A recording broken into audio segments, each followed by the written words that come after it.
today's daf is very interesting. It talks about clay zchuchit, which we started yesterday. This is glassware.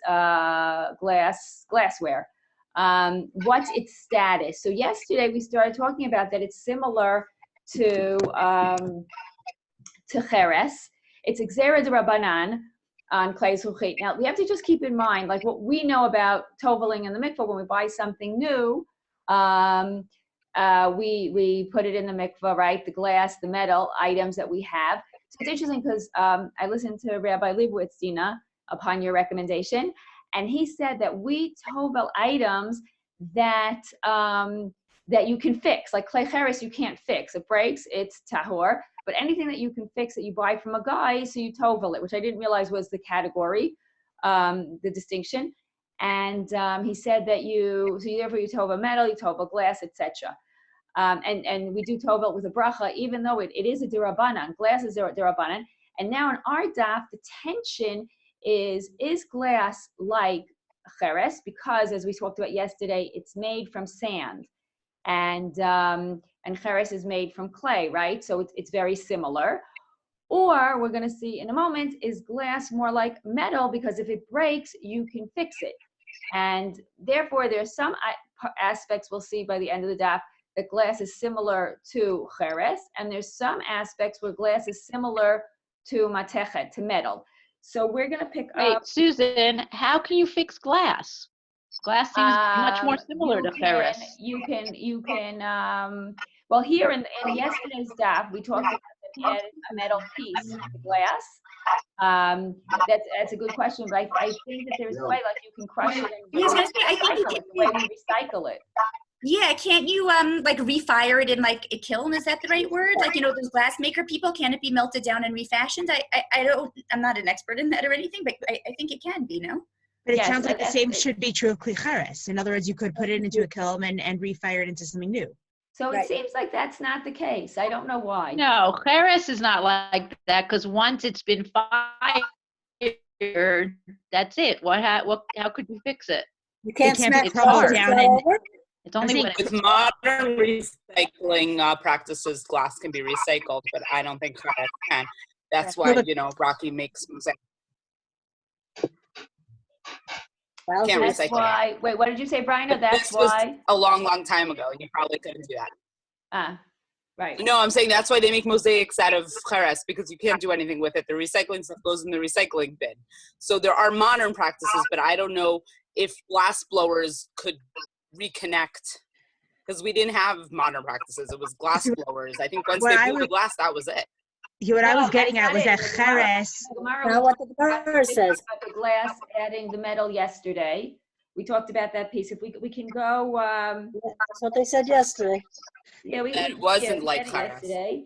And then we had this machloka, which we ended upon. Rabbi Shimon ben Gamliel said, right, if you fix the glass, Rabbi Meir mitameh, he says it's still tameh, but chachamim mitaharin.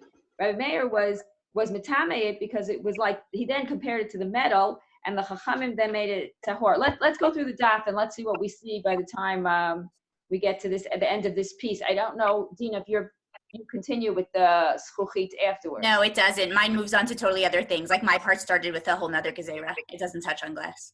Okay, so let's see where we go. Okay, so Susan, are you starting with the El Me'ata? Because I know I had a question from the end of yesterday.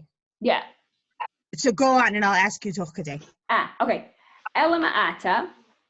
Okay, so if we're gonna say that glass is like a cheres, right?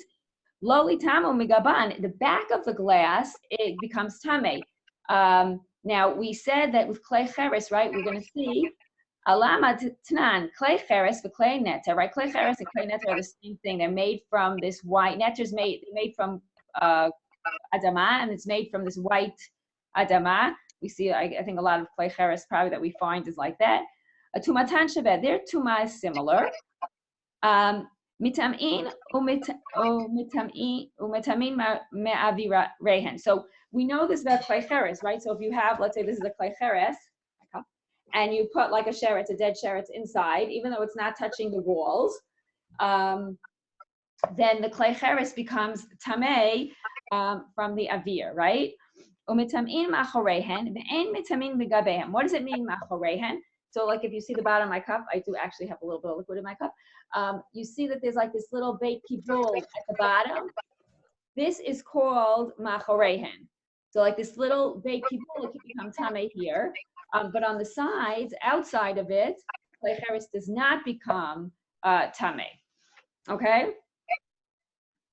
Ushbiratan mitaran. If it breaks, and we have this, like we talk about this later on in Shabbos, right? You have this piece of cheres, and then it breaks. So now, once it breaks, it's tahara. Now I can use it for something else, and then it breaks again until it's like catching the, I think the drippings of the wax. Like we are using this klei cheres over and over again after it breaks. Just to go back to the first point we talked about, it never seems to be fixed, and every time it breaks, it's now tahor for another use. Klei neter v'klei cheres hu the tumatan shaveh. Their tuma is the same. Aval midei achru lo, but nothing else is like klei cheres and klei neter. Amrei kevan dechi nishdabru yesh lahem takana shavinhu keklei matechet. Okay, so now glass is like metal, because if it breaks, it can be fixed like matechet. So here we do have the technology to fix the glass. Ella me'aze yachzeru l'tumatan yishana klei matechet. So therefore, a klei matechet, if you have it, it becomes tameh. You melt it down, and now you refashion a new kli. That new kli has the tuma that the original kli had. So why don't we say the same for glass? You have the glass, it broke, you refashioned it, now you have new glass. How come we don't add that chumrah, which is a chumrah derabanan, which we add to matechet, which is originally a deraisa teuma? We add it to matechet, we don't add it to glass. And how do we know this? Susan, can I interrupt with a question now?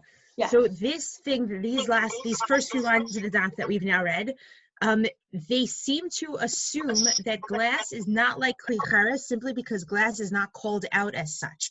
But until now, we've been assuming that glass is like klei cheres, and it has not been called out as such. So why is it that suddenly the fact that it says klei cheres in midi achrina lo? So why are we suddenly jumping to the opposite conclusion when glass isn't mentioned specifically one way or the other? So I'm sorry. Yesterday, when we talked about it, we said that glass is similar to cheres, because cheres is made from the adama, and glass is made from chol, which is sand. Sand is similar to adama, and therefore we would go there on the zchuchit, on the glass, because of the cheres. But now we're saying the gzeira wasn't 100%, because you're saying that that because glass can be fixed, right? It has a similarity to metal, and we said, actually before that, we said that the back of the glass becomes tameh, whereas the back of the cheres does not become tameh. No, I get that, but when it says alamatanan kli cheres u kli neter tumatan shaveh, why are we not assuming that brighter, that mishnah, whatever it is, subsumes glass under kli cheres? It doesn't subsume glass, because glass is its own category, because it's made from chol, and it's not made from well, there are two things. One is glass is its own category, it's made from chol, it's not made from adama, and it's also cheres is a daraisa, and metal is a daraisa, and we just added, the Rabbanan added zchuchit. Okay, so we can't assume here only because of those distinctions, even though, if I remember correctly, on yesterday's daf, none of the sources that mentioned cheres mentioned zchuchit, and we just assumed that they were similar? On yesterday. I think what we're trying to do is we're trying to say, what is this weird category? Is glass like metal? Is it like cheres? What things does it fit into? What things does it not fit into? And it's not a perfect match for any of them. That's the issue that we're trying to deal with. No, but Dina, yeah, I get that. I'm just trying to figure out where glass fits when we don't call it out. Yeah, but I don't think any of the other texts yesterday included zchuchit under kli cheres. They were just trying to figure out, will it fit under kli cheres or matechet rules? But I don't think any of the texts like included. Like, you know what I'm saying? I don't think they ever assumed that clay would be included in those terms. Fair enough, but then why are we saying kli charas in midyachlina lo? But then why can't we assume that it's continues to be like kli charas for this purpose? Like it sounds like we have some kind of flip here, but without actually calling it out in the Mishnah or Brayta. I hear, but again, I don't think it ever was called like kli cheres, you know what I'm saying, or matechet. It was just, is it like, you know, one or the other? So if they're listing seemingly exclusively say kli cheres, then we're going to say, you know. Then So here we're going like the fact that it can be fixed or not, and since we seem to assume glass can be fixed, that's why we're not putting it with the kli cheres. Yeah, I think. Okay.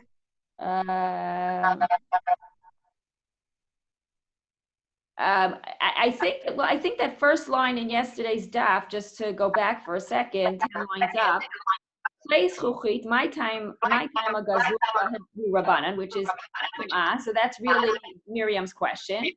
Amar Rav Yochanan, Amar Reish Lakish, and also I just saw a note. I think it was Rabbi Levi who said it's Rabbi Levi, because he doesn't want to say that the teacher Rabbi Yochanan is quoting Rabbi Levi, but Rabbi Kiva Eger thought it was very nice that the teacher was quoting his student, and he keeps it as Reish Lakish.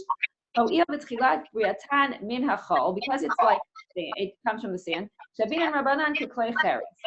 Rabbanan said it's like Klei Cheres, and now the whole tension begins. Okay, you're telling me it's like Klei Cheres, A and B, right? But not for C, right? The avir, we're saying that the it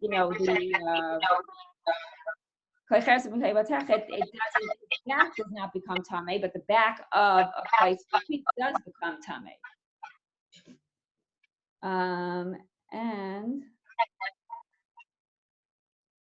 we're gonna see at the end. I sum up at the end. Let me get to the end. Let's read through, and we'll see that the tension continues, because there are similarities and there are differences. Okay, so we said that the klei matechet. Right, the skufit does not get this old teuma that the matechet gets once it's refashioned. The tnan klei matechot pehen umekableihen tmeina. A matechet, even a flat matechet kli, as well as one that has a beit kibul, nishbaru taharu. Chazar v'asamehen kelim chazru tumatan yishana. If they break, they become tahor. But if you're going to refashion them, you melt it down and you rebuild it, you get the teuma again. But according to clay zchuchit, we have it in a different category. Tnan, clay 8, or clay 4, clay etzim, or clay zchuchit. Pshuteihen taharim, umikableihen tmein. So the clay 8, which is wood and leather, and or skins, I could say, and etzim and bone and glass, which is what we're interested in. If it's pashut, if it's a flat cutting board, right, it's tahor. Umekableihen tmein. But if it has a beit kibul, it becomes tameh. Baru taharu. Chazar v'asamehen kelim mikablin tum'ah mikan v'haba. So if you break it, fashion it, unlike metal, it's now only from here on starts afresh, has a new start, and it becomes tamei. Then this is the new teuma, but it doesn't. Once you refashion it, it doesn't take on the old teuma that it had. Mekan v'haba in. L'mafreya lo. It's not like metal. It doesn't get l'mafreya. So why? Why don't we give it this teuma yishana? Teuma place rabbanan. The teuma yishana rabbanan. You already had this before. You already on that it's a derabbanan. So we are not going to give another derabbanan on a derabbanan that the teuma yishana is also going on. But the metal is a teuma yishana derabbanan. That goes there on Xera already, which is okay. Can I just say, can everybody put theirs on mute? It's funny, I'm hearing your voice come back a second time through like other people. Yeah, perfect. Thank you. Yeah, please. Thanks. Thank you. Okay. Is that better? I was on mute, by the way. I was on mute. Wasn't me. Great. Okay. Okay. Wait, but now it's not on mute again. Oh, now it is. Okay. Okay. B'tum'ah d'oraita achitu ba'rabanan tum'ah. B'tum'ah d'raban lo achitu la'rabanan tum'ah. Okay, so if it was a tuma, if it was an added tuma d'rabanan, they didn't add it to glass, to something that they made tame, which is glass. If it's b'tum'ah d'oraita on metal, they impose another level of I guess another level of tum'ah d'rabanan. The tum'ah d'rabanan, which is our glass, lo achitu la rabanan tum'ah. They didn't give it another level of tum'ah. Shutehen mihal litme. So why don't we say the pashut clay matechet does get tum'ah daraisa? So why don't we apply that to the glass? Why is not the pashut, the flat glass, getting tum'ah then? The hapshutei clay matechet daraita ninhu. That's a daraita. We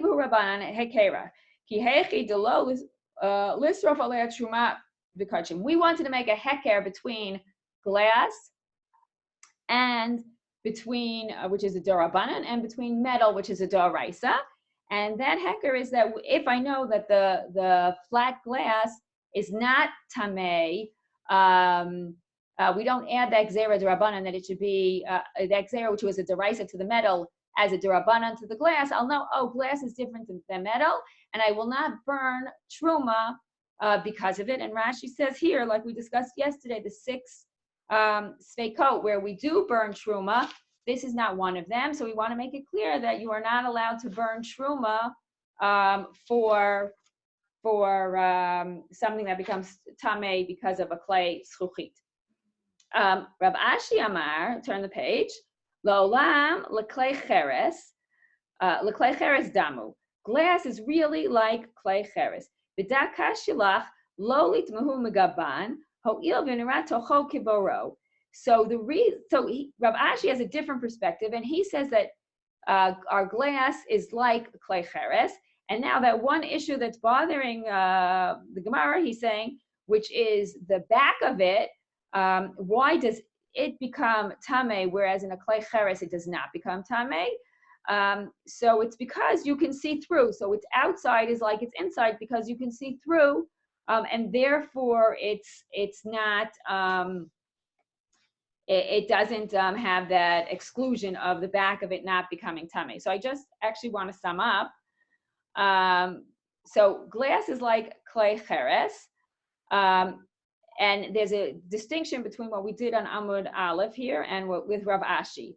So can it become tahor in a mikvah if it becomes tamei? According to what we learned on Amud Aleph, yes. According to Rav Ashi, no, because it's like cheres. The pashut kalim are tahor like kli cheres, like we said with the 8s and all of that. Ein tum'ah yishana doesn't have tum'ah yishana like a clay cheres. It also doesn't have tum'ah yishana because it breaks and then you can't use it with the clay cheres. But the glass also takes that upon itself, like we saw with the 8s. According to Rav Ashi, it is makabel tumah ba'avir like a kli cheres, and according to Amud Aleph, it was not makabel tumah ba'avir. And like matechet, it is makabel tumah on its back. So that is the summary of clay zchuchit. Any questions? Okay, Dina, your turn. There we go. Sounds good. Thanks. Okay, I'm with that. So it's totally moving on off of glassware because now they're moving on to a different one of the 18 takanot that were like Beit Shammai. So Shimon ben Shetach tiken ketuba liisha. So first, actually, it's just saying that Shimon ben Shetach was mitaking a ketubah for a woman, which obviously, like, he wasn't because ketubah existed way before him. In which case, what they actually say is that he was mitaking that all of a man's property should be mishuba to the ketubah, because basically the whole purpose of the ketubah is that it should be sort of making it difficult, like a disincentive for a man to divorce his wife, that he's going to have to like pay her all this stuff. But what the men were doing is they were sort of like designating, I don't know, this particular corner of my field or this, I don't know, watch, whatever it is, would be how I'm going to pay her the ketubah. And then they would just sort of set that aside. And then it would be super easy to divorce her because he kind of had just like designated that from the beginning, and everything else of his property was like sort of untouchable. So it wasn't actually working, so to speak, to be the disincentive on him to divorce her. So really what they say, Shimon ben Shetach's takana is that you can't do that anymore, that you can't just sort of designate this particular item or whatever it is will be how I'll pay the ketubah. It was sort of automatic that no matter what, all of his property and everything that he had would become Meshubah to paying the ketubah, so that once again it would become a disincentive for him to divorce her. V'gazar tuma al klei matachot, and the second takana that they're sort of saying that he made was also basically that, and here's where it will tie back to, I guess that's actually what the connection is, because I take it back. This isn't another one of the 18. This is, I guess, the tail end actually of the glass sugya, except we're not really talking about glass anymore. I guess the connection is that the other thing they're saying Shimon ben Shetach sort of made a takana about is that metal things should basically, have teuma and be able to convey teuma. However, comes the obvious question of the Gemara: Klei matachot oraita ninu. Like, what do you mean that Shimon ben Shetach was mitaking that metalware should convey teuma? That's straight out in the Torah. Dichtiv, as it says, achet hazahav v'eta kesef v'gomer. Meaning it specifically lists metal items straight out in a pasuk in the Torah. How can you say that Shimon ben Shetach, made this takana that they're going to convey teuma? So the answer is, lo nitzracha ela letuma yeshana. Really, when they say Shimon ben Shetach made this takana about metalware conveying tuma, they don't mean that it's metame at all. That, of course, is straight to right in the Torah. His takana was that really there's two different pathways through which you can be metaher a metal item that became tameh. One is you can go through the whole process, especially say, for example, they're going to talk about this later. Let's say it became tameh through tumat mate. So then you could do the whole para aduma process, the week-long process, or you can break it and then refashion it into a new kli, and because it's considered a new kli, so then the tumah goes away without doing the whole para aduma thing.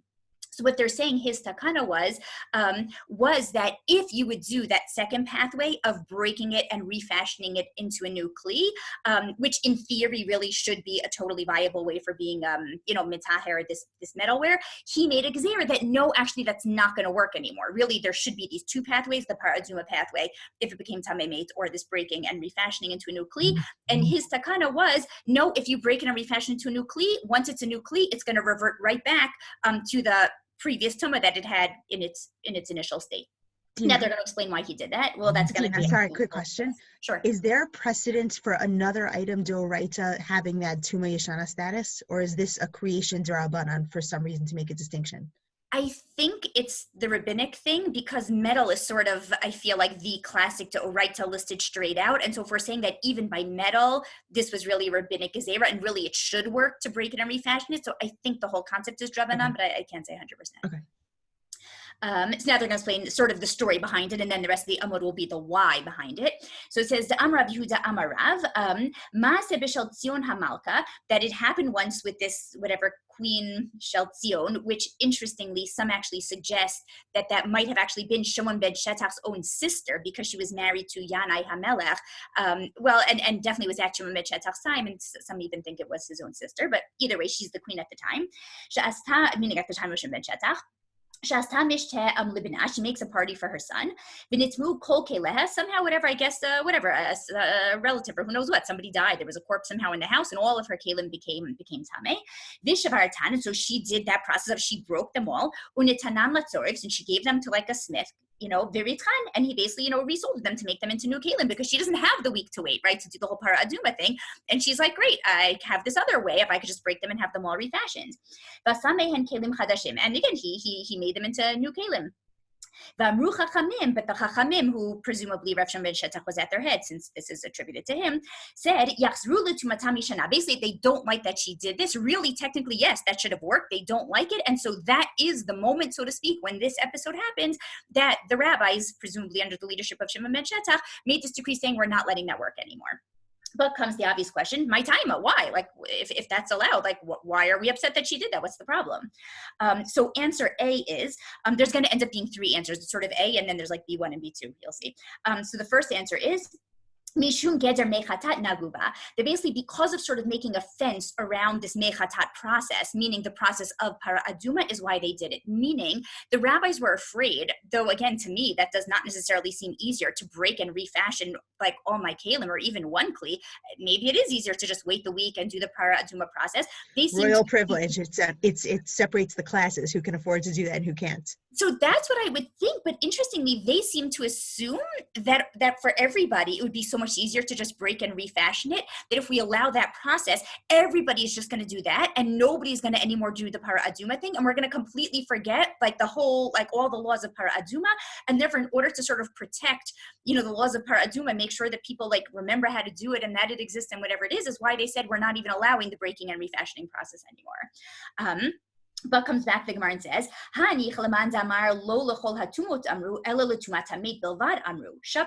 this is all well and good for the Shita, which says that this gezerah that they made, saying we're not allowing this breaking and refashioning anymore, you can only do paraduma, that works according to the Shita, which says that this gezerah they made to like not allow the breaking and refashioning thing only was applied to a case of tumat mate, where, say, the alternative thing is paraduma.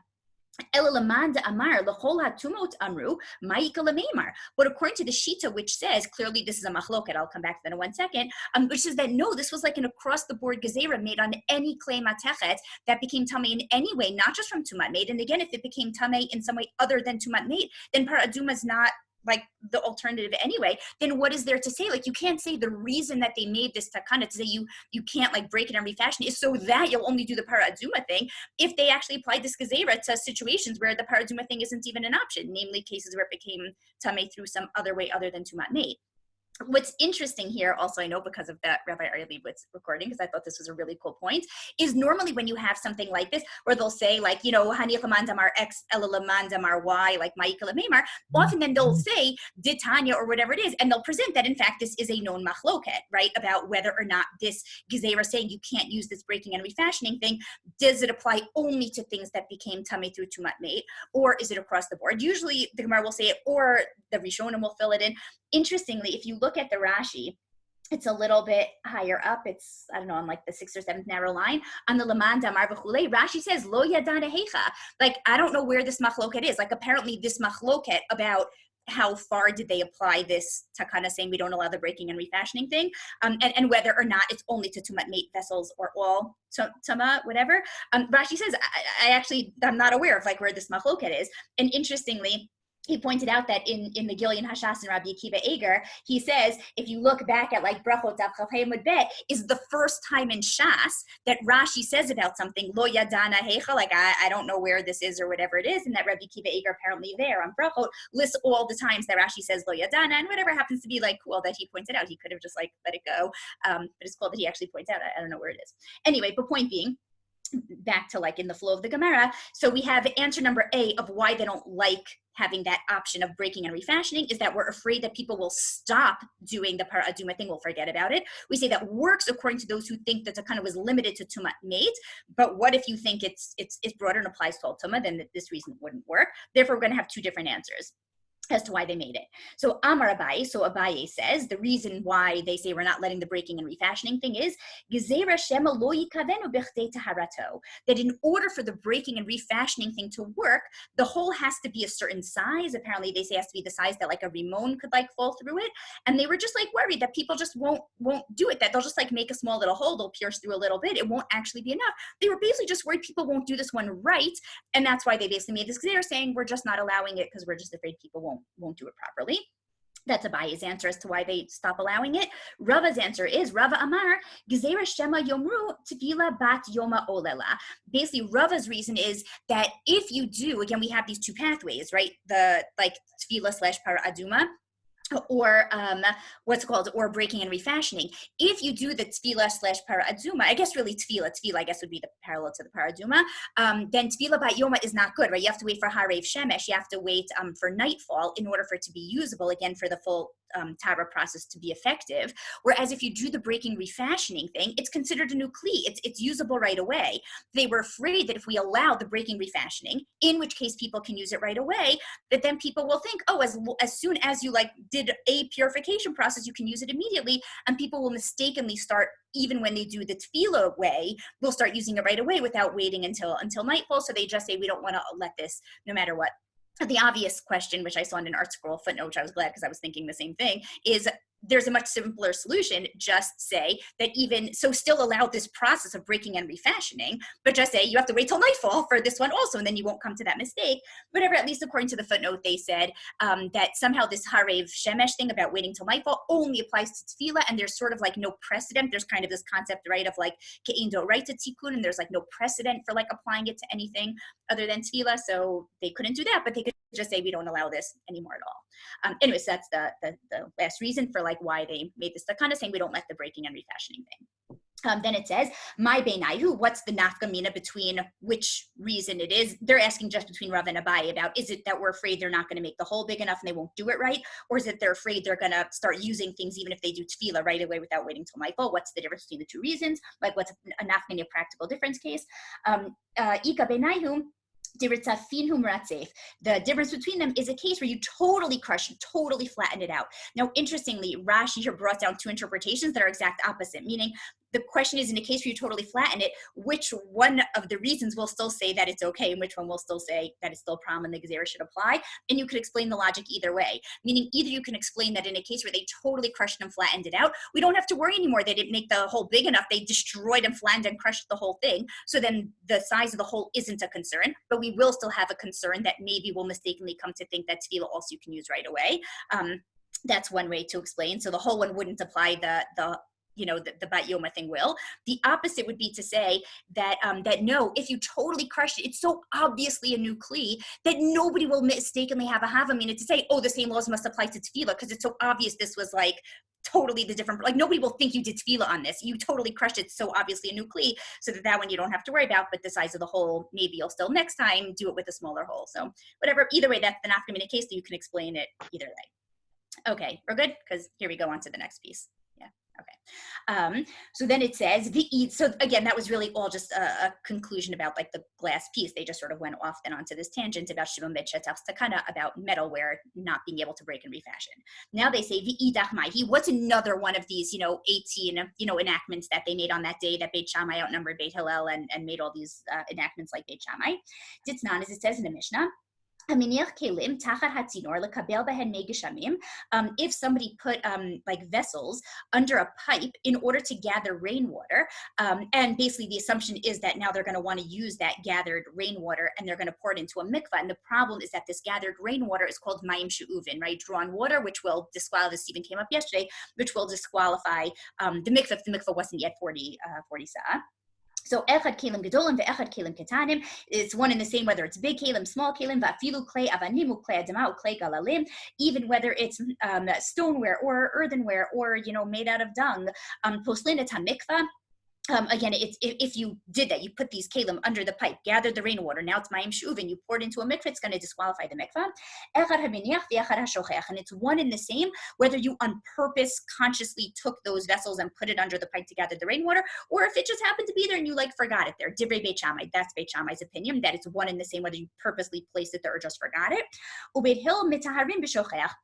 Beit Hillel thinks if you just forgot them there, you weren't purposely putting them to collect the rainwater, that would be okay. This is because of an important halacha that's going to come of nitmalei l'da'at, that in order for it to become considered mayim she'uvin that will disqualify a mikvah, it has to have been consciously and intentionally put there to collect water. And so that's why Beit Shammai, we'll see, is going to explain why he thinks it actually doesn't matter whether you put it there on purpose or forgot. Again, we're going to clarify that in the Gemara. It will disqualify. Beit Hillel says no, only if you put it there on purpose, not if you forgot it. Okay.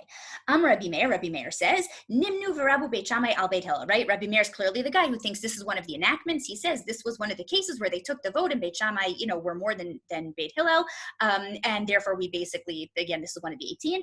Umodim Beit Shammai, fine, that's one of the 18. He just happens to say, Umodim Beit Shammai b'shochech b'chater shu tahor. happens to there, though, that Beit Shammai agrees. If you happen to forget kalim in just a random open field, like not at the bottom of a pipe, then he would agree that that's not considered nitmale l'da'at, and even he would agree then that it's tahara and it won't disqualify the mikvah. Okay, but then it says, Rabbi Yossi, adayin machloket bimkoma omedet, meaning Rabbi Yossi disagrees with Rabbi Meir, right? Rabbi Meir, 2 lines above, was the guy who said, we took a vote, and this was one of the cases where Beit Shammai outnumbered Beit Hillel, and therefore we're going to say the water in this kli is going to disqualify it, even if you forgot it there, as long as it wasn't in a chatzer. But Rabbi Yossi disagrees, and he says, no, this wasn't one of those cases that they raised that day and took a vote on. No, like they still disagree. Like Beit Hillel holds Shishita, Beit Shammai holds Shishita. We didn't take a vote. We didn't settle it. So he does not think this would be one of the 18, which is why soon the Gemara is going to say, well, then what does he add on to the list? He has to come to 18. And this is Amrav Mesharshia, Amrav Mesharshia Devei Rav Amrei. So Rav Mesharshia says that the Beit Midrash of Rav says, Hakol modim kishehinicham dishat kishor avim. First, he's just going to clarify the machloket Beit Hillel Beit Shammai. He says everybody agrees that if you put these kalim there under the pipe at a time when the clouds were gathering to Me'im, that then it's for sure nitzmale l'da'at, and that then for sure, meaning even Beit Hillel would agree that that's for sure going to be tamei. Interestingly, Rashi even explains that even that's a case where even if the clouds clear, and not the clouds clear, just like they put it there, the rain didn't fall immediately, but you left it there either way. But bottom line is you put it there on purpose when it looked like rain was imminent. Even Beit Hillel will agree there that it's nitzmale l'da'at and it's going to be metamei mikvah, because it's Mayim Shuvin. B'shad Pizor Avim, if you happen to put the kalim even directly underneath a pipe, but it was when it was a totally gorgeous, sunny, clear day, like when the clouds are scattered, divrei hakol tahorin, that then even Beit Shammai will agree that it's tahar, it's not nitmale l'da'at, and it will not become considered mayim shuvim, it won't disqualify the mikvah. Lo neflaku ela shehenicham b'shat kishor avim, the machlok between Beit Hillel Beit Shammai about whether this is or is not considered nitmale l'da'at is a case where you put it under the pipe at a time when the clouds were gathered, it looks like rain is imminent, but then lo behold, like the rain never came, the clouds scattered. But then they again later sort of regather, and rain does fall later after it had cleared up, but you kind of just like forgot that you had put them there when it initially looked like rain was going to come. Mar savar batla machshavto. So Beit Hillel thinks that the fact that like the sky cleared means that even though yes you initially put it there, meaning everybody agrees when you put it there to collect, it's going to be ma'im shuv and will disqualify. The question is, what if you put it there to collect and then it clears? And then it ends up gathering and rain falls again. So Beit Hillel thinks that's it. You're batla machshavto. The fact that yes, you put it there initially to collect rainwater and should be ma'im shuvim, but the rain never came and the sky cleared. Only then falls later. Beit Hillel thinks the fact you put it there initially with the intent to collect rainwater, like batla dato, from the fact that the rain didn't end up coming and the sky cleared in the interim. Is the assumption here from Hillel that you forgot about them and therefore yes. batla dato? At least that's how Rashi explains it. Yes. Because that's the same. So what if you didn't forget? You have enough kalim in your house, you're like, I'll leave it. Eventually it's going to rain. I'll collect it whenever it does.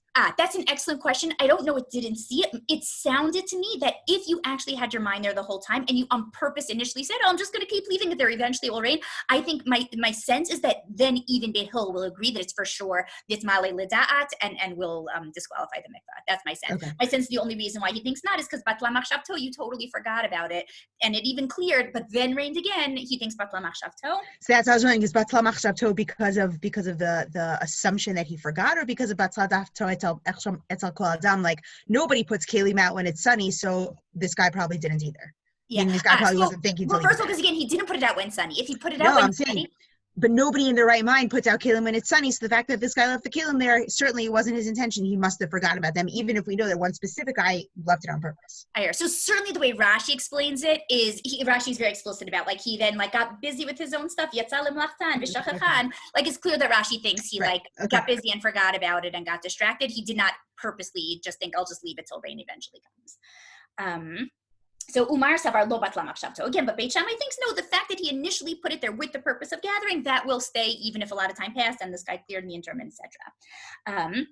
And so that's kind of how they're explaining what this machloket is. Now they're coming back to Rabbi Yossi. Again, Rabbi Yossi is the guy who had said, Adayin machloket bimkoma omedet. He thinks this was not one of the 18. He does not think this was raised and voted on, on that day that Beit Shammai outnumbered Beit Hillel. So therefore they come back to Rabbi Yossi and they say, Rabbi Yossi damar machloket adayin bimkoma omedet. That's really, according to Rabbi Yossi, like we're missing one. What's he going to add? He still has to come to the magic number of 18. Rav Nachman bar Yitzchak. So Rav Nachman Bar Yitzchak says that what he'll add on to his list of 18 is this gezerah on benot kutim. Again, the kutim were that group who, when the 10 tribes were taken into galut, and so Sancheiriv moved in these kutim, and initially they weren't Jewish, and then lions were whatever, eating them and killing them and whatever. So they sort of converted, but it's always a questionable conversion, that they do kind of keep halacha. But apparently one of the halachot that they didn't keep is that we actually learned this back in Nida, that really on a d'oraita level, even like a little girl who somehow has blood or whatever it is, should really have tuma nida. The kutim, they basically were keeping halacha, they basically were keeping hilchot nida, but they didn't keep that halacha. And therefore there was kind of no way for us to know if we ever encountered a kuti girl. Maybe when she was 3, she randomly happened to have some nida, but they didn't keep that halacha, so she didn't go to the mikvah, so she's been in nida all along. And so they kind of just made this across the board, because they were saying any daughter of a kuti from the time they're in a crib, meaning basically, from very young, we'll just sort of treat them as nido. He's basically saying that's the takana that he'll add, since he took off this one about, putting the kalim under the tzinor if you then forgot about it. He doesn't think that one is included. He thinks this one is included. That's how he fills up his list. But we still haven't gone to all the lists. I think we've listed 9 or something. So therefore, the Gemara will just do the last 2 lines. So I'm kind of going to end on a cliffhanger. Says, the idach mahi. Okay, so what are some of the others? We still haven't listed yet 18. Ditznan, as it says in the Mishnah, that basically all metalton, all movable, items, if they sort of form an ohel, like a tent over like a corpse, so then they will be able to sort of count as like this ohel and transmit tuma. But ove hamardea means if their thickness is as a goad. We actually had that word, that goad, before. It's this like stick used to like make animals go.